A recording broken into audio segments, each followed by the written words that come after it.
comfortable. Get you something to eat, get you something to drink, get you something to smoke if that's what you do. Cause you see the title, fam. Let's get into this here. All right, Joel, thanks so much. The House could soon vote on releasing government files related to Jeffrey Epstein investigation. And this follows a bipartisan push for transparency. It comes after the House Oversight Committee released a new batch of Epstein's private emails Wednesday, some mentioning President Trump multiple times. The president has denied any wrongdoing, calling the allegations a hoax. Jared Hill has the details. President Trump declining to speak about Jeffrey Epstein Thursday after his name appeared hundreds of times in newly released records and messages from the convicted sex offender. The emails and texts involving Trump include Epstein saying that he'd met some bad people, none as bad as Trump, and that Trump once left his nose print on the glass as young women were swimming in the pool, and he was so focused he walked straight into the door. In another, Epstein said Trump knew of it and came to my house many times during that period, but never got a massage. Wednesday night, Trump called the Epstein scandal a hoax. The president has long denied knowing of Epstein's crimes and has never been charged with any wrongdoing in connection to Epstein.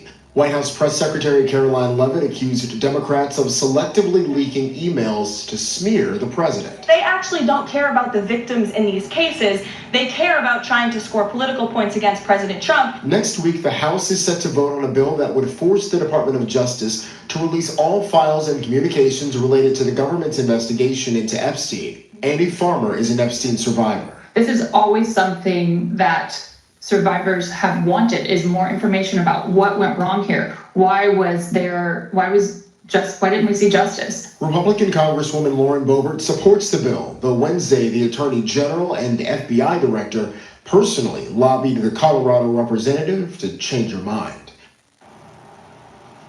Well, despite efforts from the White House, there appears to be enough votes to clear the bill in the House, putting pressure on the Senate to do the same. It would then go to President Trump, who could veto that effort. This is CNN Breaking News. All right, we do have breaking news in the Jeffrey Epstein investigation.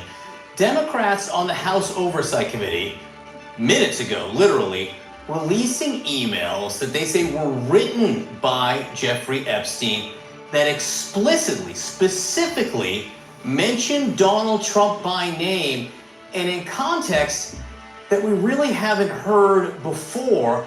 Let's get right to Caitlin Collins, who's got this reporting. Caitlin, what are you learning? Yeah, John, these are emails that show Jeffrey Epstein mentioning Donald Trump by name multiple times in private correspondence that he had with people, including Ghislaine Maxwell, obviously his longtime associate and accomplice, and also the author Michael Wolff, in a time span of about the last 15 years or so in these emails. Now, these are coming out from the House Oversight Committee. They had issued a bipartisan subpoena to Jeffrey Epstein's estate, John, as you know, earlier this year. And so they've gotten their hands on a trove of documents. And these are emails that included Jeffrey Epstein on them. They were sent either to him or from him that mentioned Donald Trump before he was in office and also while he was in office during his first term. And I want to walk you through these emails of what exactly we are reading in Jeffrey Epstein's own words in these emails that have been released by the House Oversight Committee. And in one of them, Jeffrey Epstein says, and I should note, Trump did not send or receive any of these messages. He's not a party to these emails, John, but these are emails from Jeffrey Epstein to Ghislaine Maxwell. This is one from April 2nd, 2011. And in this email, Jeffrey Epstein writes to Ghislaine Maxwell and says, quote, "I want you to realize that the dog that hasn't barked is Trump. There's a name that's redacted, which the House Oversight Committee has said is a victim of Jeffrey Epstein's. Obviously, we have not been able to independently confirm that because her name is redacted from this email. But they say redacted, spent hours at my house with him. He has never once been mentioned, police chief, etc. I'm 75% there." Ghislaine Maxwell responds to that email, John, and says, quote, "I have been thinking about that." Now, there's no context for that message in this release of what we're getting. Obviously, this was a time span, and this was about 3 years after Jeffrey Epstein had accepted what is now known as that sweetheart deal that only got him a few months in prison, and something that came under a ton of scrutiny during Donald Trump's first term in office. because of his then Labor Secretary, Alex Acosta, who helped negotiate that plea deal, that sweetheart deal for Jeffrey Epstein at the time. And so that's the context of this. Came about 3 years after he had negotiated that plea deal, John. And there's also other emails that have been released by the committee this morning, including between Jeffrey Epstein and Michael Wolff. People will remember Michael Wolff, of course, the author who wrote a book on the inner workings of Trump's West Wing back in 2018 during his first term. He is someone who has talked at length about his own correspondence with Jeffrey Epstein, published audio recordings of those conversations between the two of them. And in another email, this seems to be a reference to Donald Trump saying that he kicked Jeffrey Epstein out of his Mar-a-Lago club. And Jeffrey Epstein writes to Michael Wolff and says, quote, "Trump said he asked me to resign." And he adds, John, "never a member ever. Of course, he knew about the girls as he asked Ghislaine to stop." Now, again, we don't have the context of this email, but John, that comes as in recent months, we've heard President Trump himself and the White House say that Jeffrey Epstein was kicked out of Mar-a-Lago for being a creep. And Trump himself told reporters on Air Force One that he was trying to poach women, he and Ghislaine Maxwell, from the Mar-a-Lago spa. And that was why they had such a falling out and why he ultimately asked Jeffrey Epstein to leave the Mar-a-Lago club. Now, there's also a third email in here, John, and this is, again, in regards to Jeffrey Epstein and Michael Wolff. And Michael Wolff emails Jeffrey Epstein, and this is back in December 15th, 2015, so the height of the 2016 campaign, just to put that in perspective for you. And it was the day of a CNN Republican primary debate. And Michael Wolff says, quote, "I hear that CNN is planning to ask Trump tonight about his relationship with you, either on air or in a scrum afterwards." And Epstein wrote, "If we were able to craft an answer for him, what do you think it should be?" Michael Wolff responded at length, John. I'll summarize it, but he said in regards to Trump, "I think you should let him hang himself. If he says he hasn't been on the plane or to the House, then that gives you a valuable PR and political currency. You can hang him in a way that potentially generates a positive benefit for you, or if it really looks like he could win, you could save him generating a debt." Now, I'll note, John, we looked at the transcript of that CNN debate from December 2015. There's no mention of Jeffrey Epstein in there. And of course, as I mentioned, Donald Trump himself is not a party to these emails. But what this shows is Jeffrey Epstein mentioning Donald Trump by name multiple times at a moment here in Washington when their relationship has come under incredibly intense scrutiny, John. Caitlin, as you mentioned multiple times, we just don't have the context surrounding any of these emails. But that first email you read, the language absolutely jumps out to me. This is April 2nd, 2011. Epstein writes to Ghislaine Maxwell, "I want you to realize the dog that hasn't barked is Trump, blank." And blank here is one of the alleged victims of Jeffrey Epstein. A victim spent hours at my house with him being Trump. He has never once been mentioned. Now, again, we don't have the context surrounding that, Caitlin, but this kind of language from Jeffrey Epstein himself, how often has Donald Trump, what has Donald Trump said about contact he may have had or time he may have allegedly spent with some of Epstein's alleged victims? Yeah, and John, just to be clear, the woman, the person whose name is redacted here was redacted by the House Oversight Committee before they put this out. That has been a huge point of focus as people have demanded the release of these documents, is to be able to protect the survivors and the victims. We have not been able to independently verify who this person is. The committee is the one doing the redacting here. But obviously he is referencing someone who Jeffrey Epstein says in this email from 2011 that spent time with Donald Trump at his house. And so we've asked the White House for comment on this morning. Obviously, these are emails that predate his time in office this term. They span about 15 years, this correspondence since being released. And Trump has denied that he knew anything about what Jeffrey Epstein was doing and the sex trafficking of young women. And he said that he wasn't aware of that at the time. And obviously, Trump himself has not been accused of any wrongdoing. It's very important that we make that clear here, John. But of course, the question has been when it comes to regards to the Justice Department and what they've released about what they know. And Adelita Grijalva is being sworn in today. She's the new House Democrat from Arizona, and she's expected to be that 218th signature. And so the pressure has been building on not just Democrats, but Republicans here in Washington to release more information about what the Justice Department has. And so looking at that email, obviously, will likely only increase that pressure to do so. And you're right, John, we don't know the context of that But obviously you can read Jeffrey Epstein's words in and of itself and take away obviously what you will from that. Oh yeah, it begs many questions to be asked, perhaps to the president or the White House. You've already put this to them. Much more on this ahead. Caitlin Collins, And thank you so much. Yeah, please. I just want to say, because obviously, we're breaking this morning. We did get a comment from Michael Wolff himself on this. I reached out to him to ask for any context on these emails, for anything from him. And he said, quote, I don't quite remember the context, but he says, I was engaged then in an in-depth conversation with Epstein about his relationship with Trump. And this seems to be part of that conversation. We've not yet gotten a comment from the White House. Obviously, they were going through these emails themselves this morning, and we will let you know what they have to say about it and what the president himself has to say about it, John. All right, all of this developing before our very eyes. Caitlin Collins breaking this for us this morning. These emails, which we haven't seen before, where Jeffrey Epstein explicitly mentions Donald Trump by name over the years in different circumstances. Caitlin, thank you very much.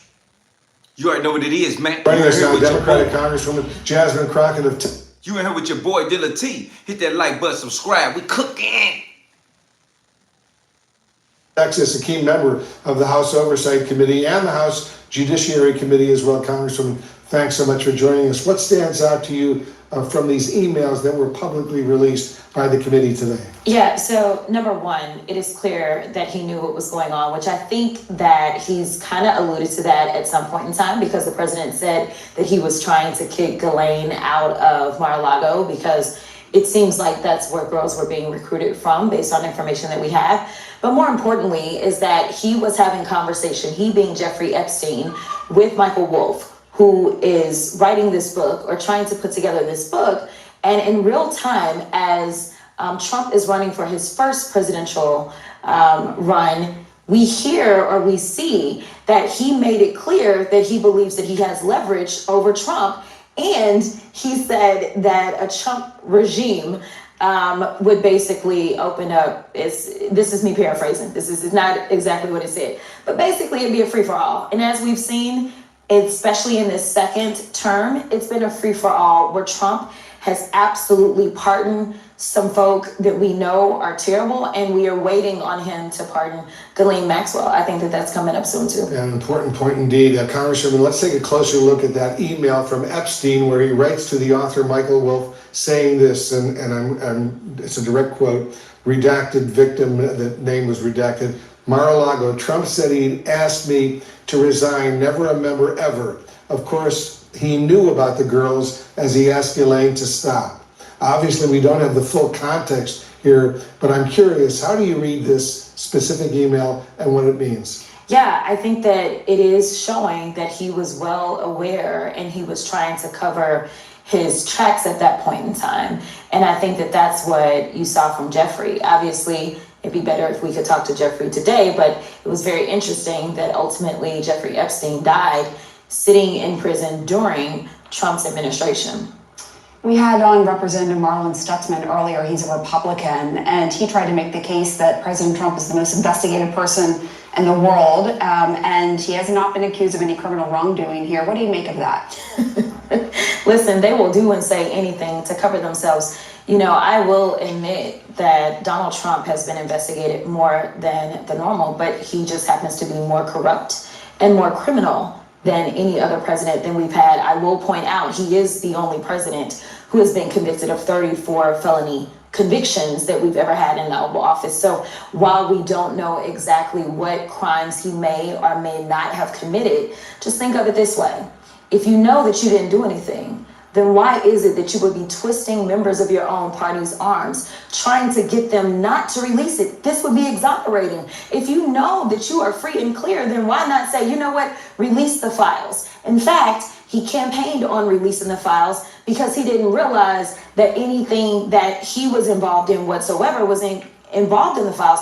But let me tell you something. Another thing that was said in that other email that he had with Michael Wolff was he was talking about if he wants to basically play hardball, we will make mention of the fact that he really has been on the plane.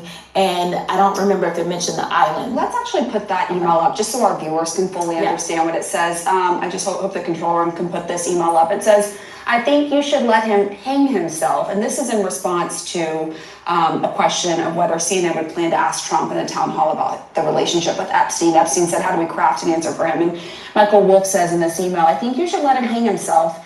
If he says he hasn't been on the plane or to the House, then that gives you a valuable PR and political currency. You can hang him in a way that potentially generates a positive benefit for you. Or if it really looks like he could win, you could save him, generating a debt. Of course, it is possible that when asked, he'll say Jeffrey is a great guy and has gotten a raw deal and is a victim of political correctness, which is to be outlawed in a Trump regime. Yes. That's the full email. Yes. That is clear that Jeffrey Epstein had something to hang over his head. Why else or how else could you have a debt that you are able to? Now, exactly what it was, who knows, right? And that's what we're trying to get to the bottom of. But the fact that Trump does not want these files to be out, to me, says that he has more to hide than him actually being able to exonerate himself. And then the other email talking about that we used initially, I'm just trying to find that email so I can be really precise here, but it talks about how Epstein is emailing Maxwell saying that Trump was with a victim at his house for several hours. This is an email from April 2nd, 2011. Republicans are saying that that victim is Virginia Giuffre. As you know, she died by suicide. She had been very outspoken. Jeffrey Epstein. Here's the email right here on your screen. She wrote a book, as you know, and she did not accuse him of any wrongdoing. What do you make of that? And can you confirm that? Yeah, I don't know. Obviously, it's redacted who the victim is, so I won't necessarily take the Republicans' word on who it is that's redacted. And I don't know why they would necessarily redact someone's name who is deceased at this point. The Democrats did that, though. The Democrats redacted. No, I understand, Okay, but I'm just saying, like, our biggest concern is to actually make sure that we are protecting victims. And obviously, she wrote a book. She told her truth. Whether or not she told everything, who knows? Again, another person that we can't talk to because we have yet another around us. So I think that that's actually one of the things that we should talk about, is that the president has tried to call this all a hoax. I don't think you have this many people dying around a hoax. I don't think you have somebody trying to hide files around a hoax. We know that there's something there. We know that his own attorney general had to admit that he is in the files, but they are trying to hide stuff. The only reason that we have these emails is because we were able to get them from the estate. Not because the Department of Justice was releasing information, not because Kash Patel was releasing information, even though they've had subpoenas from the Oversight Committee for some time. Kash Patel continues to hold back information. So I thank God that there is somebody that still respects the law and still respects subpoenas in this country, but it's not the people that are in power to do it, the people that actually conducted the investigation. Imagine what we may discover if we got the investigatory information versus getting something from an estate. Well, but we should also note that the head of the Oversight Committee is a Republican. It's Republican. The chairman is James Comer. And he is the one who is issuing these subpoenas. Well, let's be clear about this. Okay. This is not something that he wanted to do. This was a subcommittee, remember? It has been the Speaker of the House who has consistently tried to avoid this by shutting down the House. So what the Speaker did is he sent us out on hit that like button, subscribe right now. We cooking. It was a subcommittee of the Oversight Committee that actually did the motion for the subpoenas, and the Democrats kept pushing, and some Republicans actually joined with the Democrats. This was not led by James Comer. Like Marjorie Taylor Greene. Marjorie Taylor Greene, I don't know if she's on that subcommittee, but Nancy Mace is on that subcommittee for sure. She's actually the chair of that subcommittee. This subcommittee, the ranking member is Summer Lee. So it was that subcommittee. So this was actually the tail wagging the dog. I just want to be clear about that. And ultimately, the chairman had a vote that was bipartisan, that was the majority, and he had to do it. But whether or not they have been like slow rolling this, there's no question about the fact that they have. And you have had Marjorie Taylor Greene, I believe Thomas Massey. It's been some Republicans who want the full floor vote on this. Yeah, we've got four 4 out of the 219 Republicans, yes, in the House. The rest of them seem to be okay with being complicit with protecting pedophiles. You know, it's interesting. A CNN poll from last July showed that 50% of Americans were feeling dissatisfied about the amount of information released on the Epstein case. Did that have any influence at all on your decision to make these emails public today? No, I mean, ultimately what's happened is, obviously, again, we've not been getting anything from the DOJ. Instead, it's been the estate of Epstein. And so as they've been turning things over, it takes staff time to review those documents and things like that to make sure that we've got something, number one, of value to the public. There's still additional information. I want to be clear. We got way more than 3 emails. But in their cursory review, they were able to say, okay, here are 3 emails that we think are of value. We do anticipate that there will be more that they will find that will be of value. They will go through the redaction process. They will also consult with the Republicans before we release anything. So it takes a little bit of a process. But I will say again that the estate seemingly has been more participatory than our own Department of Justice, who we actually oversee. So where do you think all of this is heading?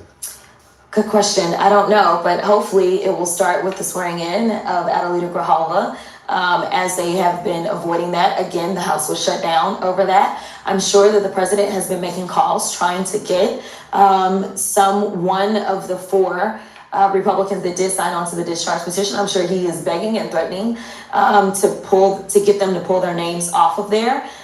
We know that they don't want to vote. We know that they called us in just for one day to work after we've been out since September. Again, we could be doing additional work. Even if this continuing resolution passes, we should be passing our appropriations bills. That's all the continuing resolution is for, it is in the meantime. But instead, it seems like they want to continue to be evasive so that they can slow walk this subpoena actually coming down. All right, Congresswoman Jasmine Crockett, great to see you here in the situation, and thank you for your time. Absolutely. Hit that like button, subscribe. You in here with your boy Dealatofficial. After an already devastating Wednesday for Donald Trump amid the release of a trove of incriminating emails from the Epstein estate, it just begun getting a lot worse at the hands of members of Congress of Trump's own party. Look, I think the Oversight Committee, I'm going to vote for it if it comes up because... You'll vote for the bill. Yeah, because, look, I think the Oversight Committee has pushed out a lot of disclosures. The administration's done a lot. If you look in the UK, they've tried to do something towards Prince Andrew. But one of the things that went away during the shutdown is Pam Bondi was supposed to come to the House and answer these questions. And look, I'm not on the Judiciary Committee, but I did want Pam Bondi to come and do some explaining. That was Republican lawmaker Warren Davidson, who joins a growing number of other Republican lawmakers who have signaled that, now that the discharge petition to force a vote on the Epstein file has reached 218 signatures and will pass anyway, plenty more Republicans are very quickly jumping on board. Davidson is joined by Eli Crane, Don Bacon, and of course the 4 Republicans who'd already signed the discharge petition, Lauren Boebert, Marjorie Taylor Greene, Nancy Mace, and Thomas Massie. Massie, for his part, explained that now that the vote is inevitable, support for it will, quote, snowball. Why is that important? Because even if it passes the House and passes the Senate, which is a tall order considering it requires 60 votes to pass, which means 13 Republicans have to defect, then it's clear that Trump will just veto it. So what's needed will be a veto-proof majority to override Trump's veto. And that's a point that Massie made here. How many Republicans do you think will vote for this on the floor? Well, I've already had a couple Republicans tell my office privately that they're going to vote for it. And I think that could snowball. I mean, the deal for Republicans on this vote is that Trump will protect you if you vote the wrong way. In other words, if you vote to cover up for pedophiles, you've got cover in a Republican primary. But I would remind my colleagues that this vote is going to be on your record for longer than Trump is going to be president. And what are you going to do in 2028 and 2030 when you're in a debate, either with a Republican or a Democrat, and they say, how can we trust you? You covered up for a pedophile back in 2025. Ro Khanna, who co-sponsored the discharge petition, made a similar point. Well, I think the speaker's concluded if you can't stop the parade, you might as well lead it. And so now he's saying, I want to have the vote. I do think that you could get 30, 40, 50 Republicans voting for it, because what are we talking about? We're talking about rich and powerful men who abused young girls and told people in junior high to go recruit others to be raped or abused. That's what we're talking about. And we're saying that these victims want to expose the men who did this to them. Some of these men still have buildings named after them. Some of them still have scholarships named after them. Enough. And so I think when it's actually a vote on the House floor, do you want these files released? Republicans and Democrats are going to vote yes. For those Republicans, the reality is that while things might seem convenient now to blindly defer to Trump, Massey's right when he says that Trump won't be around forever. But your vote to defend a pedophile ring will. That's not something that you'll be able to outrun or try to explain away. There are already too many Republicans who are able to acknowledge objective reality to give you any cover when, a few years down the line, your vote to protect pedophiles suddenly becomes inconvenient without the assurance of protection from Daddy Trump. And to that end, someone should probably let Mike Johnson know. You're saying that you're for full transparency, so why not just urge all of the Republicans to vote for this Massey bill on the Epstein files next week? Put on all the files, let the American public judge for themselves what these thank you for asking the question. We have been for maximum transparency of the Epstein files from the very beginning. What I was opposed to is the reckless disregard that was used in drafting the discharge petition. And we've been over this many times, but it was not drafted in such a way that it would adequately protect innocent victims. We have a responsibility to do that. There's many as 1,000 women, by some estimates, of people who have been victimized because of the sex trafficking and Epstein and all these horrendous, heinous crimes, and we can't have them subjected to any further harm. So we wanted to make sure that whose names were properly redacted out of the files. But the discharge petition is not only reckless, it is also a totally moot point. The Oversight Committee has been working, as you all know, around the clock, working on this. And you have some of the toughest members of Congress on the Republican and Democrat side who are working in bipartisan fashion to go through and release those files. As we stand here tonight, I think we're up to over 50,000 pages of records that are out in the open. You can go online tonight if you're at home and go through it yourself. First of all, regarding the files released by the Oversight Committee, 97% of them have already been released to the public. James Comer is just releasing what we've already seen and then relying on hacks like Mike Johnson to pretend that it's some big victory for transparency. And yes, the emails that make news are from the Epstein estate. Guess what? Those emails are already in the DOJ's Epstein files, along with hundreds of thousands of other documents. We would be able to see all of it if it wasn't being suppressed by the administration, Donald Trump, Pam Bondi, and the rest of the Trump White House. And finally, give me a break on this idea that Mike Johnson would definitely, totally love to release the files if but for the insistence that the victims be protected. The reality is this bill specifically allows for exemptions to protect victims' identities and to ensure ongoing investigations are not compromised. But that's inconvenient for Mike Johnson, and so instead, he'll stand up there and pretend that he's suddenly concerned for the same victims while he spent the last 2 months protecting the perpetrators of their crimes. And look, if this is what Mike Johnson wants his legacy to be, that's his prerogative. I personally would not want to be remembered as the guy who orchestrated a pedophile ring cover-up in the House for 2 whole months. But then again, I also wouldn't want to be known as the guy whose son gets notified when he looks at porn, and yet that hasn't stopped Mike Johnson either. But while Johnson's legacy is cemented, it is not too late for everyone else in the GOP to get on the right side of history. The side of history that their own party ran on during the campaign. Everybody in politics has a vice that's much worse than alcoholism, is the way that I put it. But we release the list. Seriously, we need to release the Epstein list. That is an important thing. You say that the FBI has Epstein's list. They're sitting on it. That doesn't seem like something you should do. You're protecting the world's foremost predator. That seems like an evil thing to do, regardless of who may be embarrassed in the release of that list. Why is the FBI protecting the greatest pederast, the largest scale pederast in human history? Simple, because of who's on that list. You wondering why we're not hearing more about this Epstein case? I mean, the guy was only connected to just about every major player in the swamp internationally, and yet you don't hear much about him. And what the hell are they hiding with Jeffrey Epstein? I mean, hell, even Trump himself exploited this issue. Nice guy. Got a lot of problems coming up, in my opinion, with the famous island with Jeffrey Epstein. You raised the question of Jeffrey Epstein in your remarks about in the Q&A. Well, I think he's got a problem. What do you think the problem will be? I don't know, but that island was really a cesspool. There's no question about it. Just ask Prince Andrew. He'll tell you about it. The island was an absolute cesspool. So clearly, he knows what's right here, which makes the fact that he is engaging in a massive cover-up all the more damning. He is playing his supporters for absolute fools. Mike Johnson's doing the same, and they're trying to get the rest of the GOP on board because they despise their base and think that they can lie to them with absolute impunity. The coming days are going to determine which side these Republican lawmakers are on. Trump's side or the side of the rest of America, the side of decency, and the side that thinks pedophile rings are bad. Let's see which side they choose and what kind of legacy they want, because one way or the other, I can promise you that we will not forget.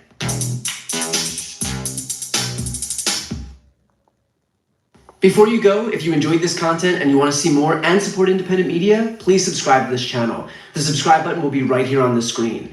But second, the reality is that we are now in a political environment where this administration can lean on any of the social media platforms to suppress certain voices if they don't like critical coverage. That means my longevity here is in the hands of a few tech billionaires who are already making it clear that they are willing to cater to this administration.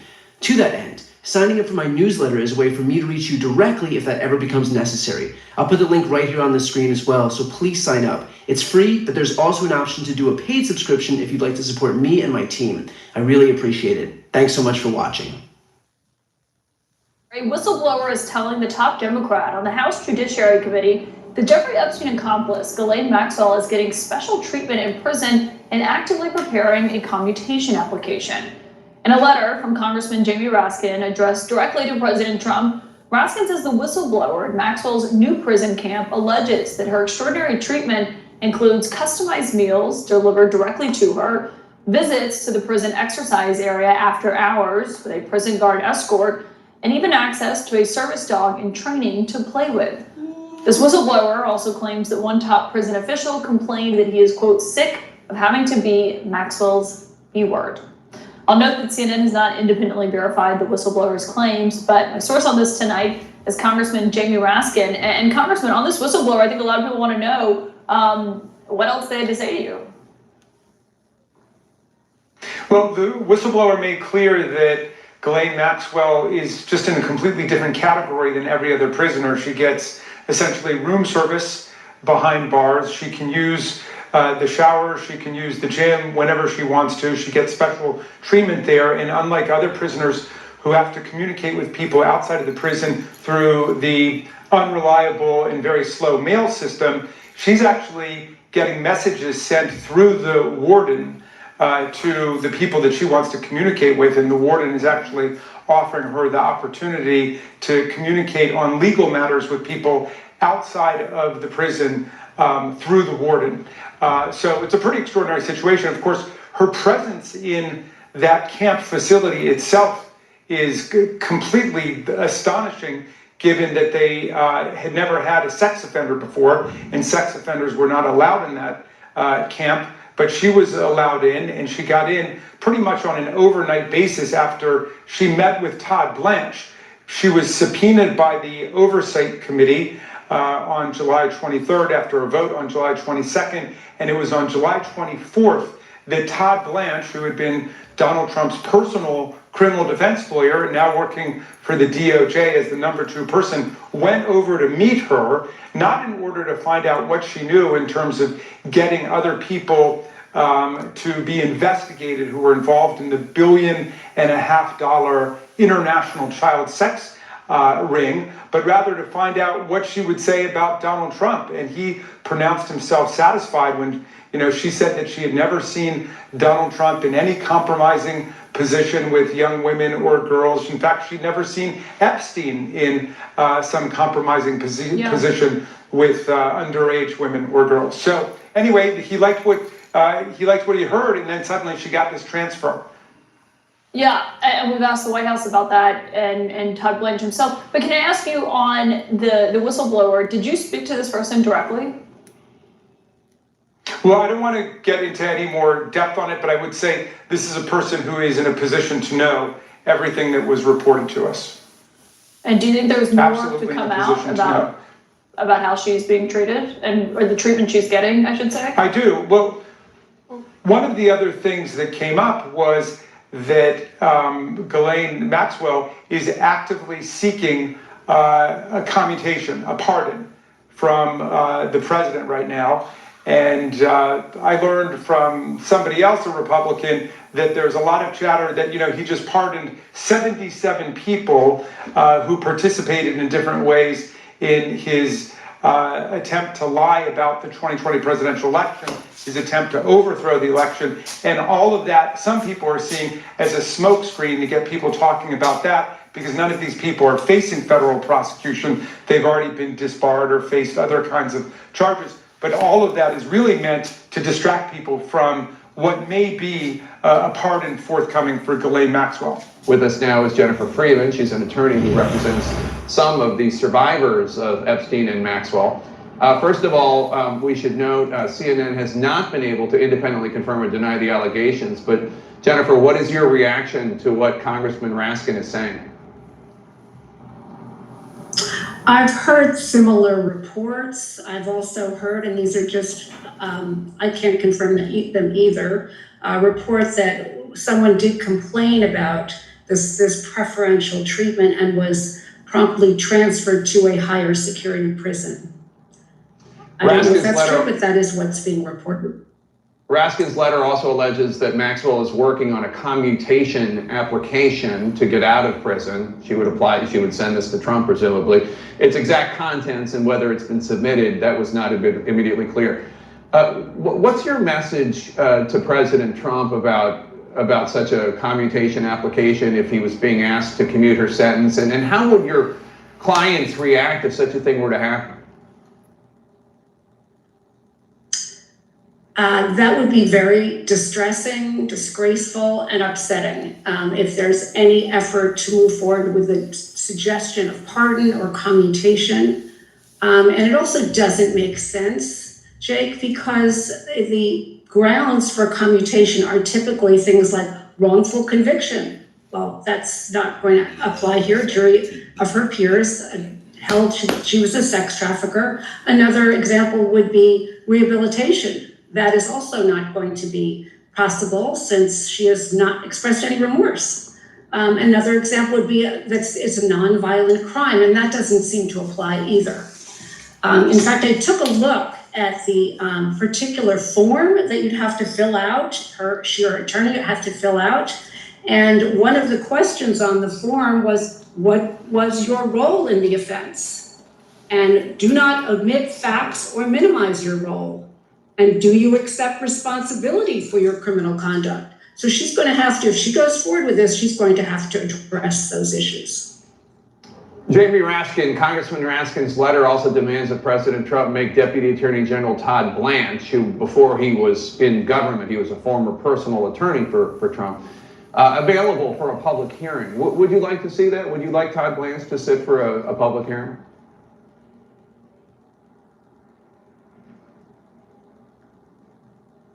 I think that would be appropriate, given that he did interview her with very little knowledge, prior knowledge about the case. I think that would be fully appropriate to do that. I'm not sure that's going to happen, but I think it would be a good move. What do your clients think is going on here? I mean, with Todd Blanche meeting with Ghislaine Maxwell, and then she gets transferred to a minimum security prison where there are all these accounts that she's treated unusually well, and anybody who complains about it is punished. Now she's talking about her sentence being commuted. What do the survivors think? Not about how awful it is, because I know they think that, but why this is happening. They are deeply concerned that this is more of the cover-up of the Epstein files, which have not been released. Hopefully we're getting closer to that, but that's another aspect of the cover-up. I did ask some clients today if you'd like to hear their comments on this development or possible development of the commutation. I'd like to read a few of them, if that's okay. Sure. Here's Annie Farmer, who testified at the trial, at Maxwell's trial. Maxwell is a convicted sex trafficker and felon who's been accused of lying under oath. Her latest attempt to escape accountability makes it clear she has no remorse for her crimes. Any special legal treatment for her could not only be profoundly insulting, it would be downright dangerous for survivors. Hit that like button, subscribe, family. Ms. Stein, who you've interviewed, said, as survivors Justice is the one measure of truth we have left. Ghislaine Maxwell was tried, convicted, and sentenced in a court of law, and her sentence should be upheld like anyone else's. So not happy. They're not happy, and they're very concerned that while the trajectory that they see developing in the public eye, where there's a movement towards the release of the file, there was a press conference to discuss that, the actual step to them whatsoever. Okay, Jennifer Freeman, thank you so much. Appreciate it. Subscribe, double tap that screen. Let's subscribe too. Let's get right in here and act like you know what's going on. You're here with your boy Dealatofficial right now. Hit that like button, subscribe, double tap that screen. We ready, man. You see what's going on. But you're gonna find out some more right now. TMZ Live. Donald Trump is in some trouble because the House Oversight Committee, the Democrats, have released a slew of emails. And when you put them all together, it looks like there is something that Jeffrey Epstein and Donald Trump knew about their relationship that Epstein was saying Trump did not want to get out. Right. In fact, the way one of the emails that Jeffrey Epstein, an exchange he is having with Michael Wolff, the author, who wrote, of course, about Trump's first administration and was also trying to write a book about Jeffrey Epstein. But the two of them are having an email exchange in December of 2015. And this was right before there was going to be a CNN debate for the Republican candidates. And Michael Wolff says to Epstein, I hear CNN is planning to ask Trump tonight about his relationship with you. And Epstein responds, if we were able to craft an answer for him, what do you think it should be? And Wolff responds, I think you should let him hang himself. If he says he hasn't been on the plane or to the House, then that gives you a valuable PR and political currency. If it really looks like he could win, you could save him, generating a debt.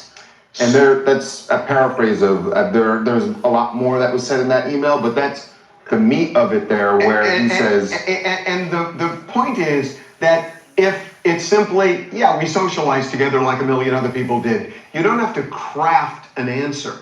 But what they're saying is that whatever Donald Trump would say would raise eyebrows. I mean, I think that's the only way you can look at it, to a point where they're saying you could actually blackmail him if he wins. I mean, they're essentially saying that. But also, I think, isn't it interesting that Epstein is saying, if we were able to craft an answer for him, what do you think it should be? Is he asking that because he actually thinks, let's come up with some ideas and I'm going to pitch them? No, he thinks Trump. It looks to me like Michael Wolff had some inside information, perhaps, that somebody at CNN, which was holding the debate, would ask a question about Epstein. And if that was asked, and it was on Michael Wolff's radar, he told Epstein and said, we could either craft an answer or he could hang himself. I agree with that, but I also think it's interesting that is Epstein asking because he actually can get a potential answer that they craft to Donald Trump at that point? I think so. I think that's exactly. Is he going to pick up the phone and call either Trump and say, here's what you should say if they ask? That's exactly the point, that there seemed to be some access. Because this was again, December 2015.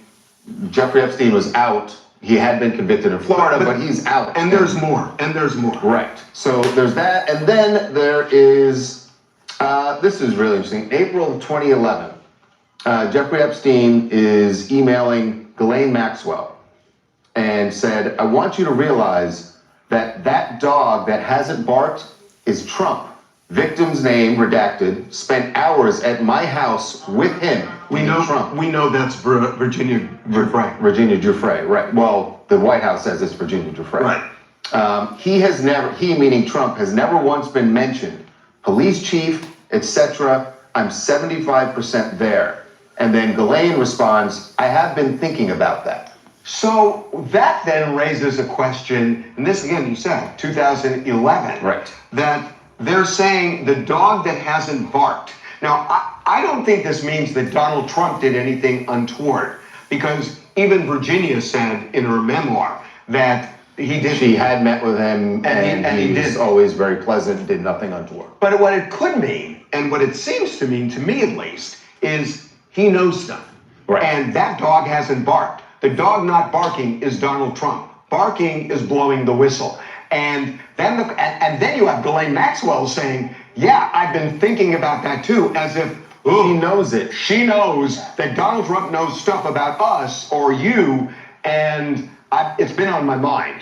That's a big statement. It's huge. Going back to your point about whether or not he did anything untoward, I agree. There's nothing there's nothing about that. But according to Epstein, Donald Trump spent 4 hours with her, a underage victim, 4 hours at Epstein's house. And we know from the later correspondence that Ghislaine Maxwell says that Epstein says Trump knew about the young girls, knew what Epstein's predilections were. So Donald Trump, for 4 hours at Epstein's house, which is the first time we've ever heard that Donald Trump met one of the victims at Epstein's house, 4 hours with somebody he knows to be an underage victim of Epstein. He knows to be underage. I think at that point, Virginia was not known to be a victim. Well, no, but like Ghislaine Maxwell says that 2011, Trump knew about it. she made the claim after Trump 2011. knew, everybody knew about it. Long after, right. Epstein had already been prosecuted once in 2008 for trafficking in underage girls. Trump knew who Epstein was, and in 2011 he's at Epstein's house with an underage girl. I'm not saying they did anything wrong. The Florida conviction was for prostitution. Right. For solicitation. Let's just cut to the chase. What it seems to be saying is that they seem to be saying Donald Trump knows a lot of stuff that we don't want him to necessarily talk about. And they even talk about police chiefs and and remember, Donald Trump saying like, oh, I just, he was a creep at Mar-a-Lago and that's all I knew. Well, it seems like they're saying he knew a lot more. Well, Epstein says, if he says he wasn't on my plane, we're going to hold that over him because we know that's a lie. This is the first time we've got. Well, he's admitted he was on the plane going from New York to Mar-a-Lago. New York to Mar-a-Lago, exactly. But I think this. I think this is more important. I think 2011 is more important because what they're saying is he knows about stuff we've done that could really get us in trouble. And that's the dog that didn't bark. I wish there was someone what is it? I'm 75% there, me. Don't know what that means. Yeah, he's obviously downplaying their relationship. It's evident that they were more than just friends, and him being a creep is not the case. They have a relationship. We need to address the Epstein files. It just doesn't make sense to keep dragging this out. Yeah, and believe me, at this point, I don't think his diversionary tactics are going to work. People want to know, and this is not going away. And I think they're getting tired of diversions. Just in case you thought Donald Trump was taking the new Epstein email drop in stride, his latest post on Truth Social suggests otherwise. He posted, quote, "Now that the Democrats are using the Epstein hoax involving Democrats, not Republicans, to try and deflect from their disastrous shutdown and all of their other failures, I will be asking Attorney General Pam Bondi and the Department of Justice, together with our great patriots at the FBI, to investigate Jeffrey Epstein's involvement and relationship with Bill Clinton, Larry Summers, Reid Hoffman, JP Morgan Chase, and many other people and institutions to determine what was going on with them and him. This is another Russia scam with all arrows pointing to the Democrats. Records show that these men and many others spent large portions of their life with Epstein and on his island. Stay tuned." Now, first of all, I think I speak on behalf of just about everyone on the left when I say we do not care about anyone who was legitimately implicated with Epstein. If anyone on the left participated in his disgusting schemes, they should be held to account without a second's hesitation, period, full stop. The left is not a cult. We do not blindly defer to anybody. And if somebody did something illegal or depraved, there's no room for them in the coalition. Now, I would challenge anyone on the right to be able to say the same. But beyond that, it really does give the game away that he's sicking his DOJ on his enemies for something, because Donald Trump traffics in straight projection more than anyone else on earth.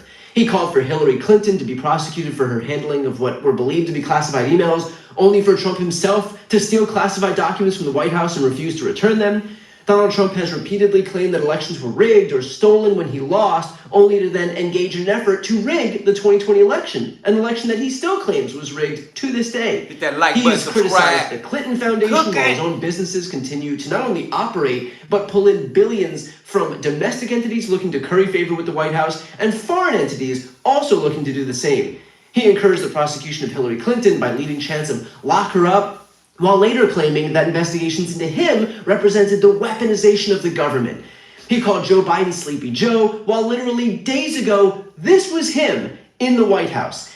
And I could go on and on. The truth is that the best indication that Donald Trump has done something wrong is when he starts to insist that somebody else did that thing. And finally, notice that he calls it the Epstein hoax. Which part exactly is a hoax? That there are emails written as far back as 2011 where Epstein tells Ghislaine Maxwell that Donald Trump was at his house with one of his victims? Was that just a long-term play by the Dems where 15 years ago, the Democrats forced Epstein to write that email in case Trump ever became president and they needed some dirt on him that they wouldn't release until midway through his second term? Like, what are we even talking about here? Or was it a hoax that Donald Trump and Epstein were best buds?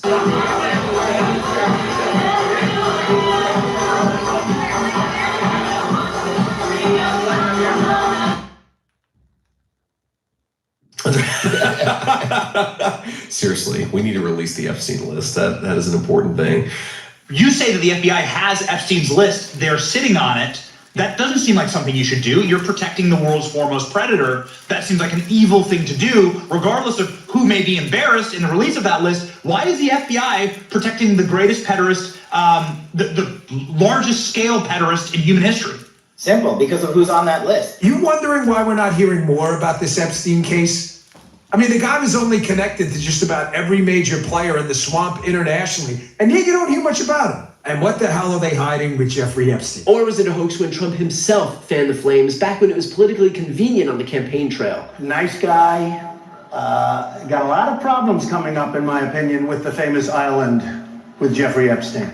You raised the question of Jeffrey Epstein in your remarks about in the Q&A. Well, I think he's got a problem. I mean, what do you think the problem will be? I don't know, but that island was really Check it out, successful. Theo. There's no question about it. Just ask Prince Andrew. He'll tell you about it. The island was an absolute cesspool. So it was real when Trump was exploiting the issue for votes, but now that the truth about the issue points to him, suddenly it's made up? Convenient, huh? So Donald Trump can try the whole, actually you did it, not me, shtick, but all he's doing is broadcasting how stupid he thinks his supporters are. The sad reality is that they are not falling for it anymore, and even Trump's most ardent supporters are beginning to speak out. These women have been waiting, some of them for decades. I talked to several victims that were raped by Jeffrey Epstein back in the 90s.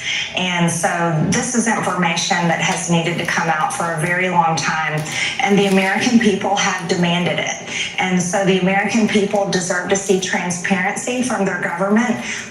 Rich, powerful people should not be protected. That is completely wrong. And it's a message to victims everywhere, victims of rape, human trafficking, and children who are trapped in terrible situations, that the government will not protect the predators, that we will work hard to protect the victims. I want the Epstein files released. I'm with Thomas Massey and Rocano. Let's go, baby. I don't know why Kash Patel, Dan Bongino, or anyone else is saying there's nothing going on, and they haven't given us a good enough reason to believe nothing is going on. So they botched this one. Let's see the Epstein files released, what they've got, what they can release. I'm assuming most of it's gone anyway, and I don't necessarily trust any of it, but I'm not playing these games. Why would Trump run on releasing these files if when he was in office and Epstein got locked up and they got all this information and he this can't get out to the public, why would he run on releasing it? Because he's dishonest. Point blank. All right. I mean, Trump is dishonest. I think we all understand Trump is a dishonest character. I mean, he told us that on the pod. He said, I'm a mostly truthful person. Basically saying, I lie sometimes. Yeah. When it's strategically relevant, when it's beneficial to marketing, when it advances the cause, when it gets him what he needs in the long run, it's a short-term sacrifice for a long-term gain. So was it just a huge miscalculation? He thought people would not care after he gets elected? Like, if he know he couldn't... Well, he did release... I think he thought, oh yeah, we're going to give him some red meat. We're going to put together all these influencers. We're going to give them these files, and we're going to leak all the stuff, and they're going to eat it up, and we'll be good. I'll have done my job. And then no one ate it. And then he was like, oh, shit. Is that what you think, Andrew? You got to keep in mind that, Donald Trump was there from the beginning of all this with his first presidency. So none of this is new to him. It's almost like a boomerang that's coming back to him. He was back there with Epstein, too. Funniest thing. Or the Epstein files is a hoax. Bro, The fucking Epstein thing is just... Nothing but a hoax! It's just, I don't even understand. I don't get it. It is the easiest political victory.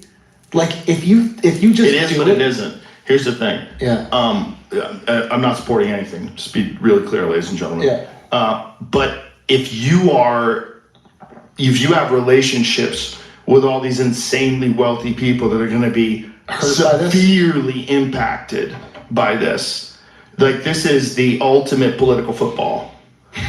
Because I don't know what the numbers are. I don't know who the people are, but I've heard things.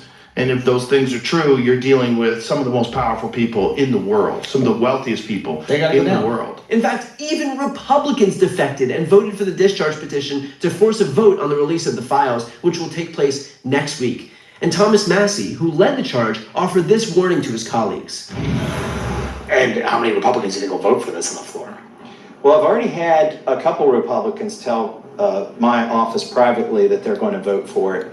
And I think that could snowball.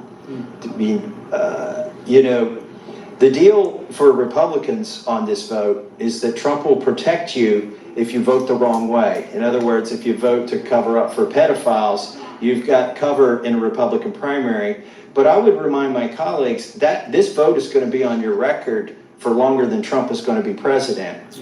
And what are you going to do in 2028 and 2030 when you're in a debate, either with a Republican or a Democrat?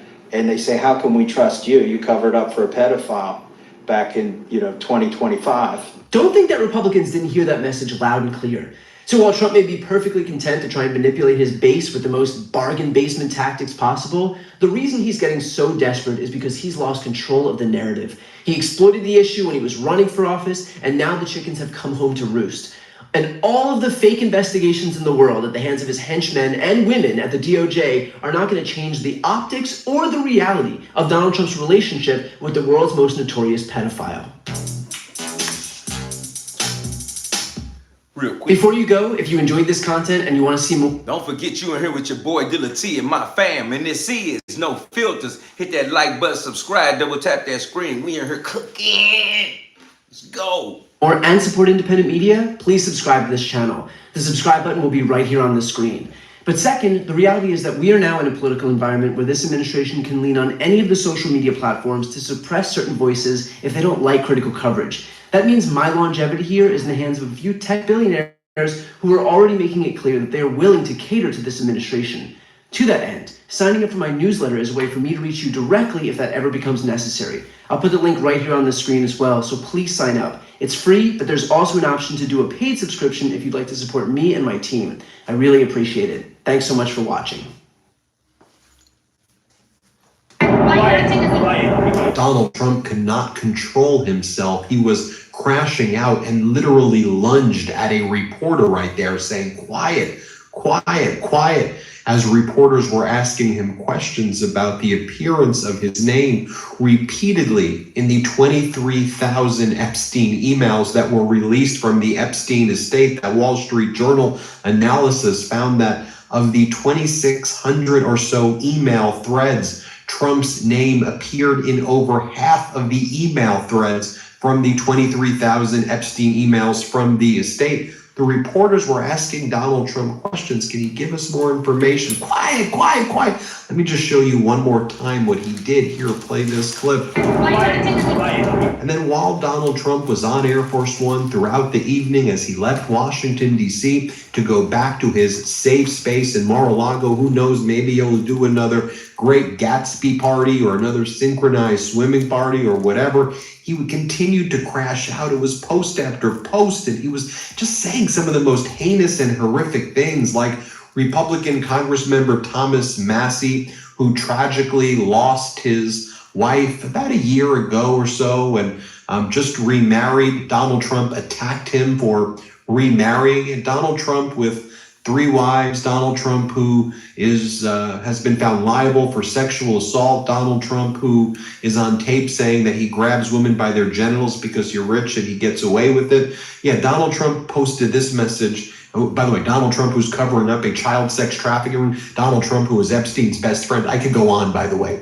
But here's what Donald Trump posted yesterday. Did Thomas Massie, sometimes referred to as Rand Paul Jr., because of the fact he always votes against the Republican Party, get married already? Boy, that was quick. No wonder the polls have him at less than an 8% chance. of winning the election. Anyway, have a great life, Thomas, and ?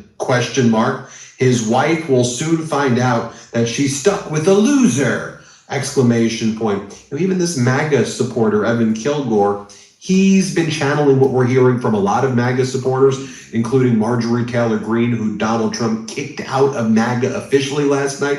He said, she's gone. I will not support her ever again. I revoke my endorsement of her. She's a raving lunatic. I'll do a whole other video on that this morning, by the way. So make sure you check back in and watch my video of Donald Trump kicking Marjorie Taylor Greene to the curb. But here's what a MAGA supporter named Evan Kilgore says. He goes, Donald Trump just attacked Thomas Massie for getting remarried recently after his wife tragically passed away last year. He then uses it as an attack on Massie to imply he's going to lose the next election. This is actually disgusting. Donald Trump has lost me. That's what it took. Donald Trump's a disgusting, vile human being.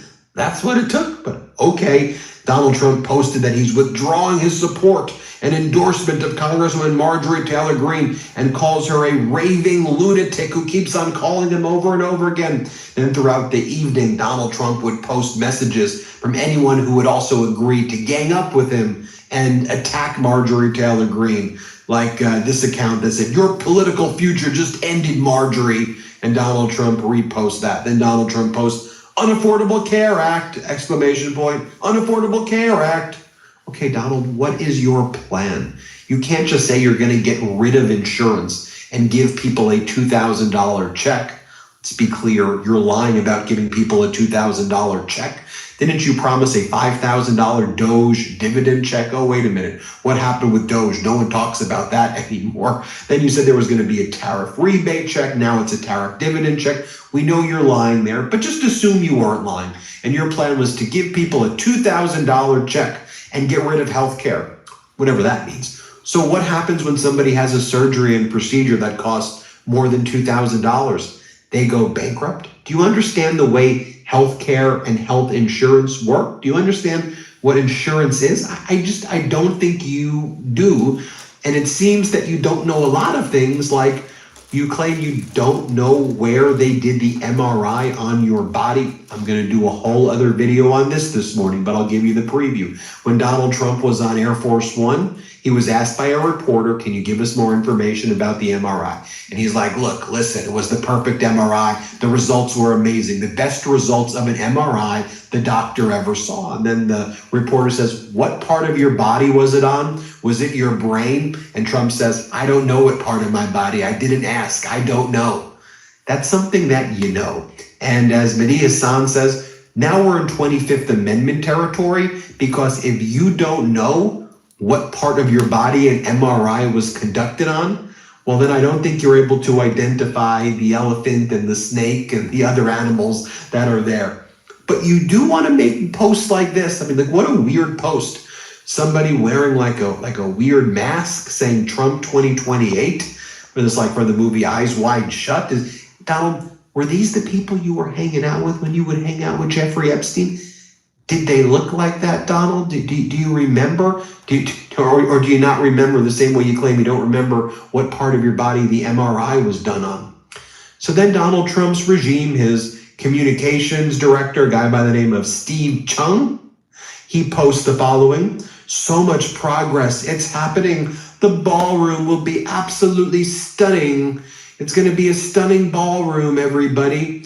And they show the demolition site, which is like 4 times the size of the White House. Like, the White House is going to look like complete and utter crap, right? I'll share this with you as well, because lots of people are talking about this email from that batch of 23,000 emails where Trump's name appears in over half of the email threads. So it's Epstein messaging his brother in these emails. And there's one email where they message each other where they talk about keep your young daughters away from Donald Trump. But then in this one, they're talking about if Putin has photos of Trump. And Epstein's brother says, can you ask him if Putin has the photos of Trump blowing Bubba? That's what the question was. Can you ask him if Putin has the photos of Trump blowing Bubba? Trump blowing Bubba? I mean, People have seen this photo of Donald Trump and Bill Clinton before. Is that what they were talking about? Or Bubba Trump, this Time magazine little meme that was done by this account? Or remember when Donald Trump during the campaign did this in 2024, where he gave oral sex to the microphone and everyone was like, oh, that's just Donald being Donald. Here, play this clip.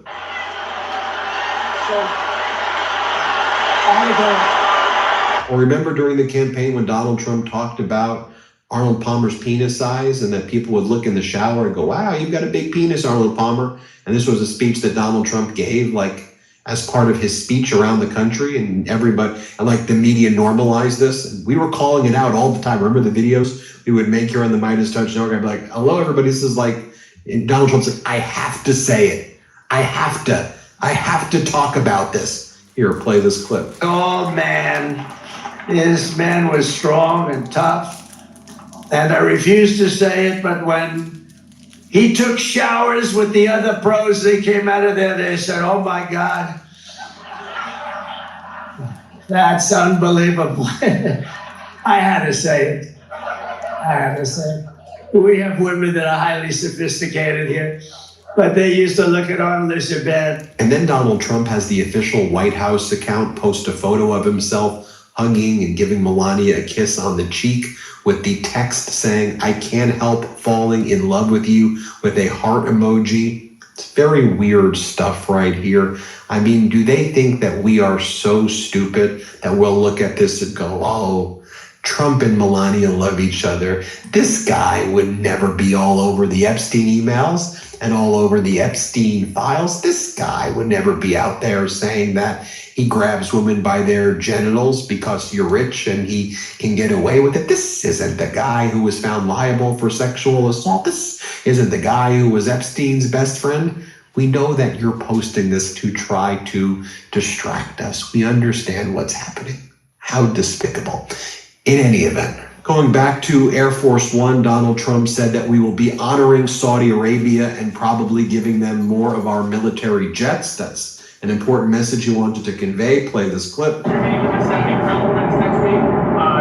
the meeting, we were honoring Saudi Arabia, the ground princes. What are your goals for the meeting? You're deciding to sell F-35 fighter jets to Saudi Arabia. Are you going to do that? Well, they wanted to buy a lot of jets. We make the best jets. We make the best missiles. You saw that when we took out the nuclear capability of Iran. No, you know, for 22 years they wanted to do that. No president had the guts to do it. We did it. And Iran is a different place. By the way, Iran wants to negotiate a deal too. Everybody wants to negotiate with us now. If we didn't have military strength, if we didn't rebuild our military in my first term, and now we continue to do it, Biden dissipated it by giving a jump to the Taliban. Not a good idea. So, sorry. But you know what? The good news is it was a lot, but relatively very little. So, yes, the jets for Korea. I'm looking at that. They've asked me to look at it. They want to buy a lot, 35, but they want to buy actually more than that fighter jets. Yeah. Donald Trump said that, this is where Donald Trump was talking about his relationship with Epstein. He's like, Epstein and I had a bad relationship. I want you to focus on Bill Clinton, JP Morgan Chase, and Larry Sumner. Go look at the files as it relates to them, not me. Do not talk about me. Here, play this clip. With the president of Harvard, who you know, that is Summers, Larry Summers, whatever his name is, and all of the other people that he spent time with. Jeffrey Epstein and I had a very bad relationship for many years. But he also saw straight because I was president. So he dictated a couple of memos to himself. Give me a break. You got to find out what did he know with respect to Bill Clinton, with respect to the head of Harvard, with respect to all of those people that he knew, including JP Morgan Chase. Yeah, Jennifer, go ahead. A reporter asked Donald Trump, so on these rebate checks, can Americans see them this year before Christmas? And Trump's like, oh, next year. No, sometime next year we'll deal with it. Oh, is this kind of like when you said you would bring peace to Ukraine in 24 hours? So is next year going to become next year and the year after is going to be next year? What do they say about the economy? They're like, everything that's happening now is Sleepy Joe Biden's fault. Let's just blame him for everything right now. Next year's the year for the American worker. Then the reporter asked Donald Trump, well, what if the Supreme Court overturns or blocks your tariffs against the world? Are you still going to do tariff dividend checks? He's like, we'll have to do something else. I just want to be clear and fact check it. We have not brought in trillions of dollars from tariffs, okay? Brought in about $200-300 billion in revenue, taxing the American people. It's a tax on us. So you want to return less money to us than you're taking from us? It's the stupidest Ponzi scheme imaginable. But listen to what he says. Here, play this clip. Just on the rebate checks, sir, how soon would Americans see those checks? Will that be in time for Christmas? Online shopping? No, not for this year. It'll be next year sometime. Do you have a time frame? No, sometime during the year, next year. That's a lot of money. But we've taken in a lot of money from tariffs. The tariffs allow us to give a dividend if we want to do that. Now, we're going to do a dividend, and we're also going to be reducing debt. We have, because of Biden and others, we have a $37 trillion in debt. So we're going to be doing a dividend, which people will enjoy and spend and do what they want.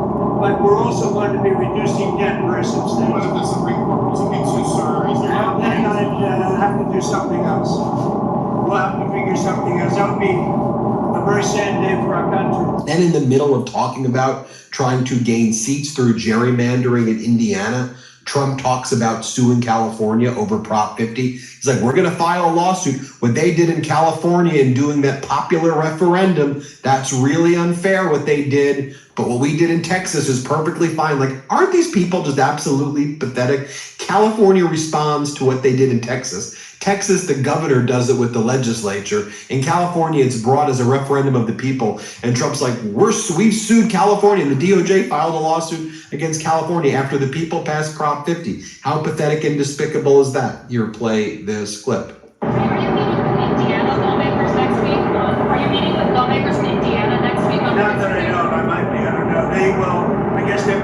But see, that's different right there. Just you know how the way he set stuff up, the way it's been done, the way they've been looked at stuff. And now you looking at him act like he don't know what he's doing. Hit that like button, subscribe right now, family. I guess they might get a decision. Let's get active. Was there tunnels that connected that? Every attempt that Donald Trump has made to distract from or hide the Epstein files has only just backfired on him and brought more attention to the scandal. The other night when Donald Trump posted that we shouldn't look into him because he has a country to run, all it did was confirm the fact that cognitively declining Trump is not running the country, and that of course we should be looking into this Epstein scandal more, and specifically at Donald Trump's crimes. But it's not just his posts that bring attention to that, but a leaked video as well that is being widely shared because it has disturbed the internet. We are going to get into it all, but before we do, if I could quickly ask you to leave a like on this video, and if you haven't already and you enjoy our channel, to hit that subscribe button because it goes a long way in supporting our work. Now before... Yeah, Theo, because the biggest thing is right now is I wanted to gather all this information so you could really understand how serious the games they playing. You can't call something a hoax, but yet everybody around is coming up unalive. You can't call it a hoax, but your name is involved in all of it. You can't call it a hoax when you're sitting there going to visit the people locked up, and after you visit that person, you immediately change their access, the status, and now this person can do whatever they want behind bars at any given time of the day, at any time of the year. It don't matter what's what. That's what's going on with Maxwell, and that's what's going on with everybody that's involved. So we really looking at, we're another step closer to the emails being dumped. We're another step closer to more files, and we're another step closer to getting some more names. Because believe it or not, you think it might not matter, but I'm gonna tell you something, it matters the more, because even if that file don't come out, it's still brutal information that's coming out. Just like him putting his hands on that man's private part. Now tell me you ain't see that video. Trump over there putting hands on that man's private part. That's the point I wanted to make. Hit that like button, subscribe. Because trust me, in this one today, we're going to cut it. We're going to shut it up swiftly. Because honestly, it's more to come. But it's so much information that's in play. And at the end of the day, you already know I want to make sure that you can hear me. And I want to make sure that you understand we're reading in between the lines. You feel me? Hit that like button, double tap that screen right now. Hit that like button, double tap that screen right now. Hit that like button, double tap that screen, and subscribe. Let's go. Before we get into this leaked video and image that has everyone incredibly disturbed, I want to start with a breakdown of Donald Trump's level of panic, why these clips are going so viral, and that comes from Robert Garcia right here. Look, we are going to get to the truth, regardless of whatever efforts Donald Trump tries to put in place. And clearly right now he is panicking, and it's crazy that he's putting out this new investigation through Bondi to go after Democrats when there have been hundreds and hundreds of FBI agents and other law enforcement officials that actually have compiled the files through an investigation that right now are sitting on the Attorney General's desk, according to her. It is outrageous that right now the president knows that he alone has the power to release all the files immediately.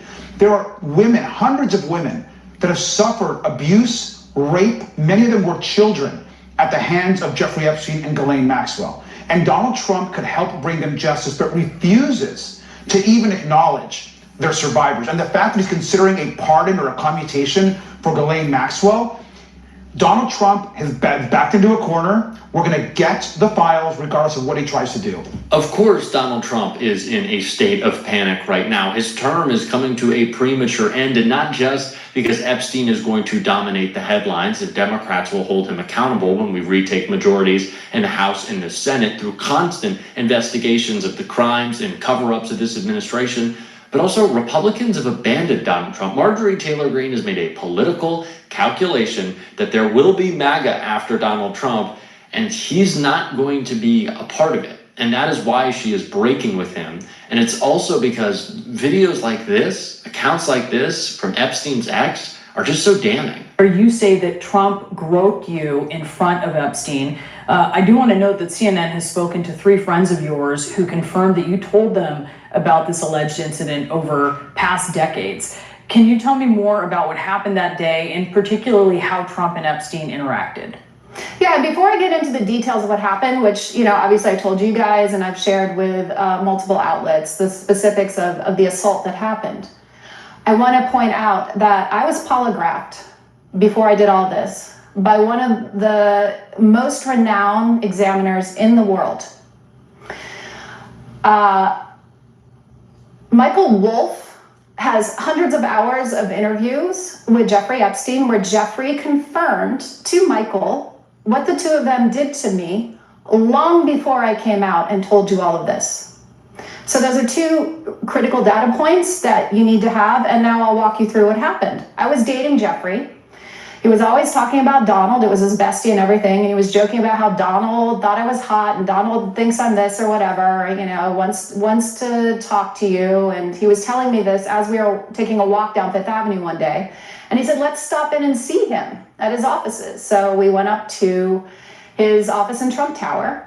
And within a couple of minutes, Donald was outside of his door, and his hands were all over me. They were on my breasts, they were on my butt, they were on, my hips, up and down, while the two of them just kept having a normal conversation. I don't remember exactly what was in the conversation. Again, this was, we're talking 90, this is 93 now. It was something about, it was irrelevant. It was like, oh, Stacey's career's on fire. She just did Sports Illustrated again, blah, blah, blah, blah, blah. And they were back and forth, smiling and grinning and carrying on a conversation while Donald ran his hands all over me. And, when that happens in broad daylight in someone's office and an assistant's walking back and forth, you're in shock. If it happens in a dark alleyway, right, you defend yourself. But when it's hidden in its brazenness like that, which is Donald Trump's forte. With Trump's panic, with new information constantly coming out, it is obvious that the White House is trying the best they can to maneuver and fix the PR. Because, of course, they don't think that anyone needs to be held accountable. They just want to shift the narrative. And that's what they're trying to do with some videos and some photos that they're putting out that have backfired pretty poorly on Donald Trump. Starting with this one of kids in the Oval Office. As for you, You want it or you don't have to have it? Would you like it? She's smart. She said yes. So cute. Do you want one, honey? You want one? Look at him.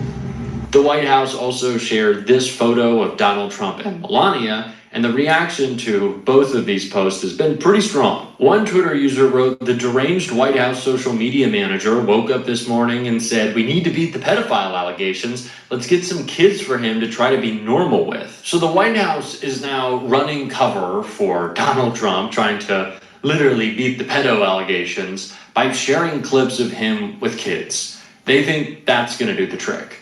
They think that you're that stupid, that they can literally just blast out photos of Trump with children and say, look, he's not weird. It's totally fine. Everything's okay. He has a wife. It's Melania. Look.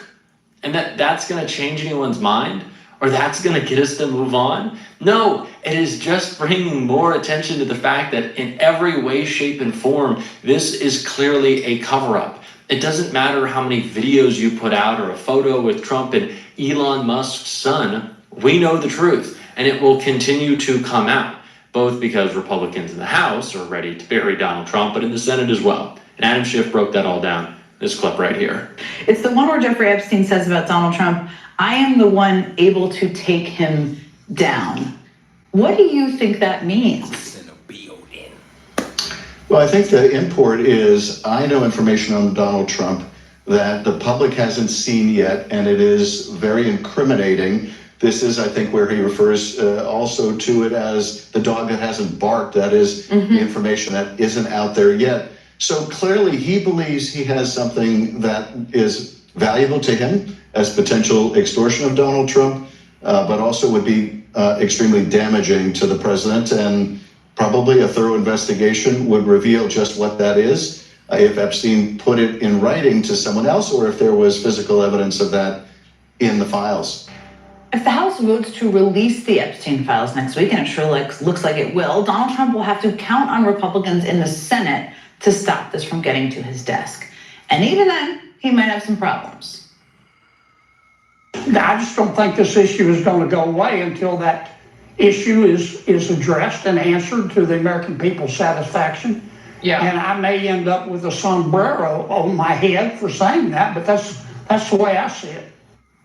That's, of course, a reference to the video, the AI video that Trump did about Hakeem Jeffries. But back with me, of course, is Senator Adam Schiff.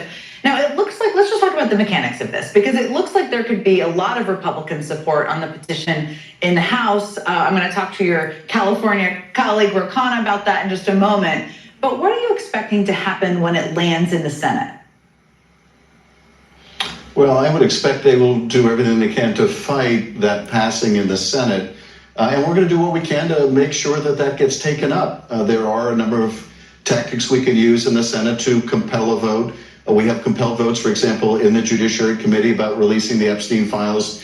Those votes didn't succeed, but I'm glad to hear Senator Kennedy, who sits on the Judiciary Committee with me, make comments like that, because it does show that some of the Republicans want this information to be public. They want to know who is responsible, who should be held accountable. So we will explore whatever methods, whatever tools we have to force votes on this. It is simply not going to go away.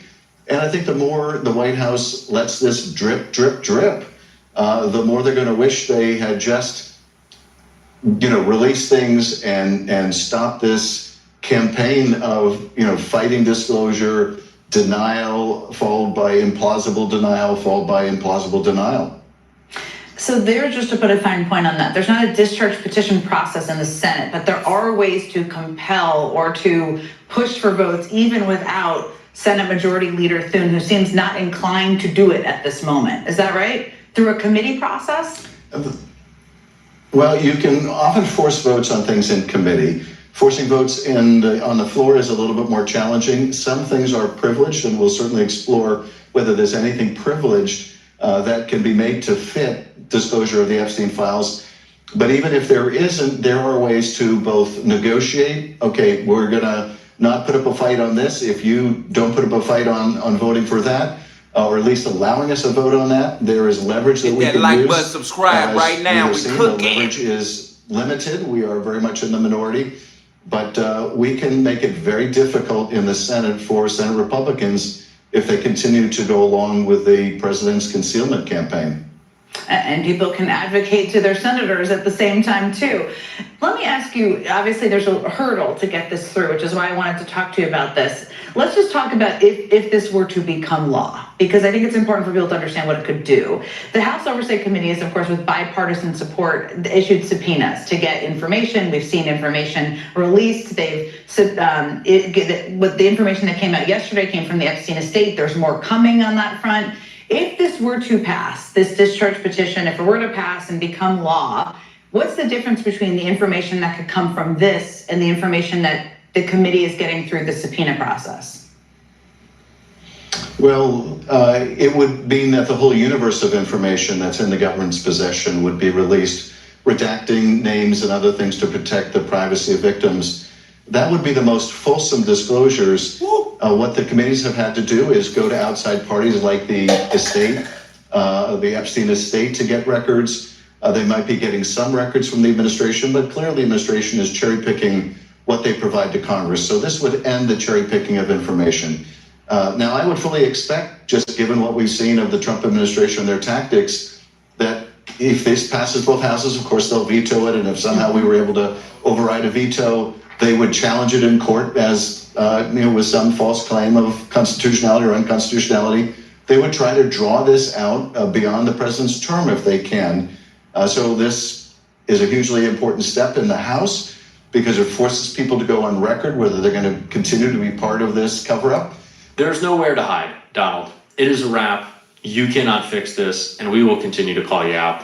We're going to be doing it on this show every single day. If you want to support that, as always, you can hit that subscribe button, leave a like on this video. If you stuck around to the end, drop a blue heart in the comments. And if you want to hang out with the show on other places, you can go follow me on Instagram at JD Cocciarella, JDCOCCHIARELLA, or just follow my other Instagram where I post lots of photos of Kermit the Frog, but it doesn't matter. Just go hang out over there. Keep on fighting, y'all. Don't let them silence you. And until next time, I'll see you soon. Does Donald Trump appear? See, that's the situation right there. Because at the end of the day, when we started talking about what we said earlier about the way things were being looked at, the way they was not caring. All right, Joe. It was a lot of stuff we tried to discuss, but to be honest with you, ain't nothing else new that needs to be discussed. The new that's coming out is the information now. We ain't even worried about saying, hey, you did, we know you did. We know. But now it's the information coming out. So we just want to sit back and take this ride, this Trump-a-thon that we about to be on, this Trump-a-thon that we about to be on, because at the end of the day, while he keeps talking about it ain't real, he still keeps coming out with something new from it. Let me say that again. While he keeps continuing saying this ain't real, something new keeps coming out about him, period. So it's funny that the way he look at us, just how Bill Gates look at us as lab rats. People that we look soulless. We look like we don't matter. We look like, hey, just feed them this, just give them that, just do this, just do that. And we're just thrown to the wolves. So you got to understand, family, there's nothing in our lives are looked at by those people as a value. Because even if he did, and if this wasn't serious, they wouldn't be going through all of this trouble not to be told. Let me say it again. If this wasn't serious, they would not be going through all of this trouble just so it won't be told. As always, fam, you already know what it is, man. Monday through Friday, 9 p.m. We're here to bring the headline and to read in between the line. We definitely here to let you know right now. We're here to inform, understand, and be aware that if it walk like her, if it talk like her, then we know that that's duck activity all the way. Definitely, family, as always, truly appreciate each and every one of y'all, man. Birthday wishes and all that matter like that. You know you've been in here with your boy Dilla T and my family. And you know this is No Filters. As always, family, it matters to be in a position with y'all to understand, for us to be able to bring light to darkness and make sure that the fact that the matter is we here as one and we here as fam for our kids, so they know that if they don't care about us, we care about our kids. You heard me, fam? As always, I truly appreciate y'all, man. Monday through Friday, 9 p.m. with your boy. You know, you come in, you get you something to eat, you get you something to drink, and you get you something to smoke if that's what you do. Because you see the title, and you know this is No Filters. Good night, family. Tomorrow, 9 p.m. Be safe.